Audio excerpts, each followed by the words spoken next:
President Trump was elected with a mandate to disrupt, to change, to redefine, and he's delivering on all three, for better or worse. Today, for the second time in this presidency, which is only 57 days old, he speaks with the Russian president, the invader-in-chief, Vladimir Putin. Trump had promised to bring the war in Ukraine to an end within 24 hours of taking office. In reality, what has he achieved in 34 days since his first phone call, bringing the Russian president in from a Siberian-like diplomatic freeze? With that first phone call, President Trump overturned decades of US policy on Russia and sent European leaders into something of a tailspin on increasing their defence spending, on decreasing their dependence on the US, and considering whether NATO is even fit for purpose. We've been here before. Between 2014 and 2022, Ukraine held about 200 rounds of talks with Russia.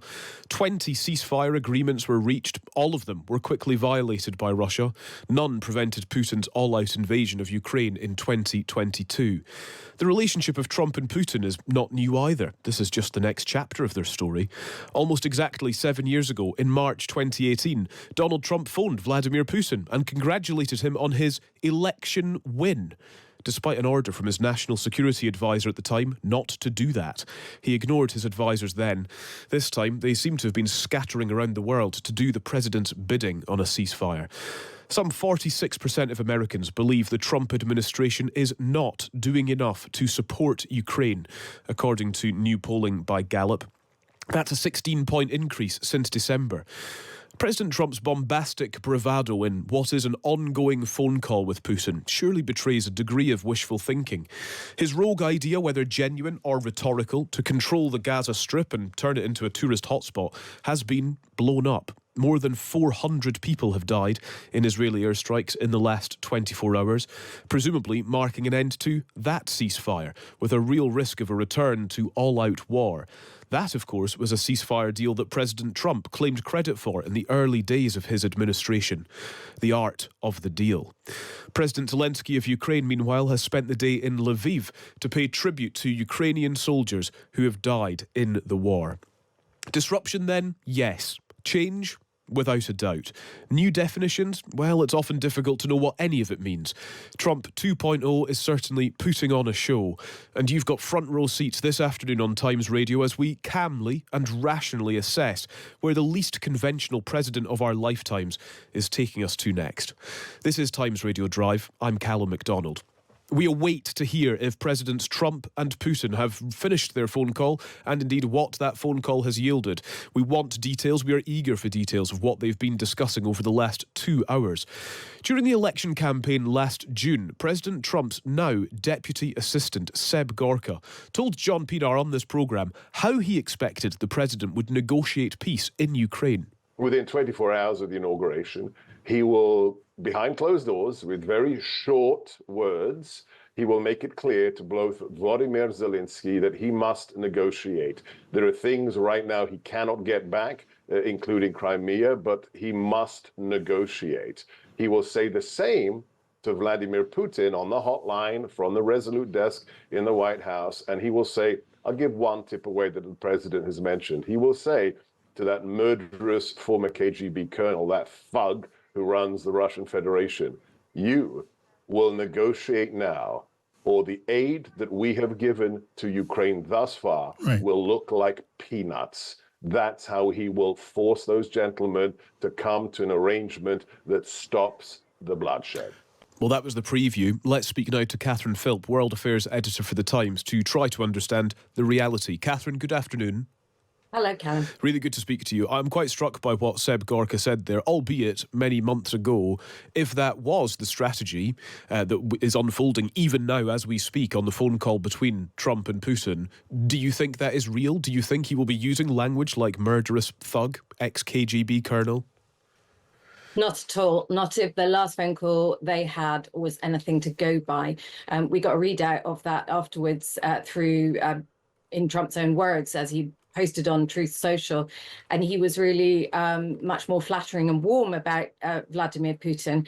And we haven't really seen him so far use sticks with Putin, only carrots. So no, I don't think so. I think that what we were doing there, reaching back in time to listen to Sebastian Gorka, was at the sort of bombastic version of the negotiations on which Trump campaigned. It was very clear as soon as he won the election and was inaugurated that this wasn't going to happen in 24 hours. So I think we are in a different realm on all fronts. And so then what is at stake today? Because going into this thing, Vladimir Putin seemingly, reportedly, was demanding, for example, a suspension of all weapons deliveries to Ukraine during any ceasefire, and apparently made that a prerequisite for Russia signing up to a truce. And so the idea here being that Ukraine would then not be allowed to, or able to, rearm during a kind of 30-day cessation of hostilities. Is there a chance here that Trump is the one that's having to make concessions? I think that that's a concession that there is a very real possibility he may make. There's been others floated, the idea that Trump might have to publicly announce that Crimea was in Russian hands in order to push Putin on the other issues to be discussed. But really, those issues are stuff for a final agreement. And that's very much how Ukraine's been forced to see them. They didn't put conditions on these negotiations, although they have red lines for how it could come out. So I think what we're seeing Putin is loading up some of these issues that ought to be for a final agreement onto an initial ceasefire deal. Now, Putin has said that if Ukraine were to continue to get Western arms during a ceasefire, it will be able to stockpile them and emerge stronger at the end. The same, of course, is true of Russian forces, that a ceasefire would allow them recovery time. So there's something in it for both sides. And there's no point, denying that it's more or less advantageous to one or the other. But I do see that the likelihood of Putin being able to make a case to a sympathetic Trump that they could stop military aid. After all, it is what Trump did to get Ukraine to the table. Yeah, it's a good point. What about then European powers in all of this? So if the idea here is that the suspension of arms supplies sought by Putin, if that was to kind of come into effect, this is a demand that would make European powers, let alone Ukraine, presumably, extremely uncomfortable and presumably extremely reluctant to accept. The Prime Minister, Sir Keir Starmer, has said in advance of this phone call, he said that Ukraine, kind of reiterating a line, Ukraine must be in the strongest position possible in all of this. So is there a chance that Trump, even now as we speak, is pushing Europe into quite an uncomfortable position? Well, there's several things going on that front in that regard. The first is the fact that both Putin and Trump have wanted to keep Europe and Ukraine out of this bilateral track where it's just these two leaders talking to each other, and obviously preparations made, but on a Russia-US bilateral basis. If Trump were to agree to suspend weapons delays, that's for him to say when it comes to American weapons. He isn't in a position to force the Europeans to stop sending weapons. It would be quite something and quite a schism, I think, between the US and Europe if Putin were to demand that a cessation of military aid also included Europe. And I think that would put Europe in an incredibly difficult position. But I think that what's happening today in any case is frankly more reminiscent than anything of Yalta, when the leaders at the end of the Second World War in Europe, the leaders of the Soviet Union, America, and the UK came together on the Crimean Peninsula to hash out a post-World War peace that involved the divvying up of the world into zones of influence, spheres of influence. And it really seems to most observers, I think, that that's what's going on now with Europe shut out of this because they're not a key player in terms of how Russia and America and even China see the world. They are essentially, I think we're looking at what Trump is willing to concede to Russia, to Putin, because he believes that Russia should be allowed to have a sphere of influence. And this will leave him to build his own sphere of influence, which, as we know, he would like to include Canada, Greenland, and Panama in. Yeah, it's fast. The spheres of influence question is fascinating. As you're joining us on Times Radio, we are awaiting the conclusion of this phone call between President Trump and President Putin, which we understand is still ongoing.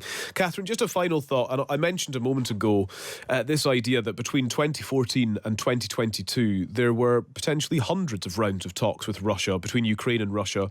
This is from Dmytro Kuleba, former Deputy Prime Minister of Ukraine. And he makes the point that 20 ceasefire agreements were reached, and then they were all quickly violated by Russia. How much confidence can we have that today is edging us closer to peace?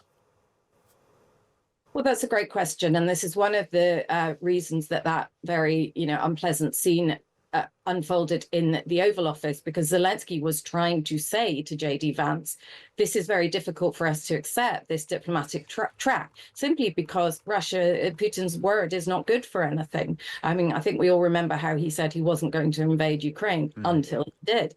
There have been, as you say, something like 20 rounds of ceasefires under the Minsk II process, which was supposed to resolve the issues between Ukraine and Russia after the 2014 invasion, in which Crimea was annexed, and then this separatist war fermented in the east. So, there's every reason to be skeptical of this. And of course, we could even get to a full ceasefire with all sides in agreement, only for Russia to break it further down the line.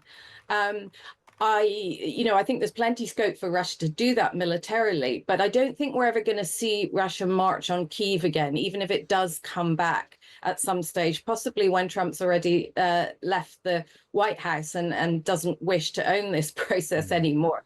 But I don't see it coming down to that. I think that, as in Europe, we see Russia using a lot of sort of shadow warfare and other methods of sabotage and political influence. And I think that there's still a lot that Russia intends to do in Ukraine of that kind. And it's one of the reasons they'd like to get rid of Zelensky, because they would like to bolster their influence in political circles and essentially take Ukraine down that way, make it a junior partner to Russia once again, as it was under more pro-Russian leaders. Catherine, always really good to speak to you. Thank you very much. And we await to see what emerges then today. So the phone call between President Trump and Vladimir Putin of Russia is still in progress. Of course, you'll be first to know when that concludes and what the conclusions are.